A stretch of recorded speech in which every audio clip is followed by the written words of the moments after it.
అండి. నమస్కారం అండి. ఒకసారి లేండి, ప్లీజ్. చేతులు ఊపుకుంటూ వెళ్తున్నారు ఎక్కడికండి? టైర్ కొనడానికి. ఏ టైరు? కార్ టైరా, లారీ కార్ టైరు. కార్ టైరా? ఎంత ఉంటుంది దాని కాస్ట్? 3000 ఉంటుంది. 3000? 1500కి ఇస్తాను, తీసుకుంటారా? సెకండ్ హ్యాండ్ టైరా? ఫస్ట్ హ్యాండ్ అండి. మీకు ఏ టైర్ కావాలో చెప్పండి. ఆ టైర్ కావాలి. అదే కదా? ఆ. ఓకే, మీరు డబ్బులు రెడీగా పెట్టుకుని ఆ బీచ్ చివరి నిలబడండి. 5 నిమిషాల్లో టైర్ తీసుకొచ్చి డబ్బులు తీసుకెళ్తాను. అలాగే.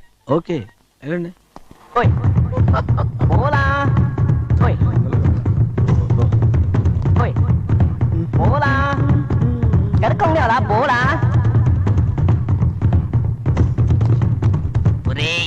పట్ట పగలు దొంగతనం నా కంట పడ్డావురా, ఇక నిన్ను వదిలిపెట్టను.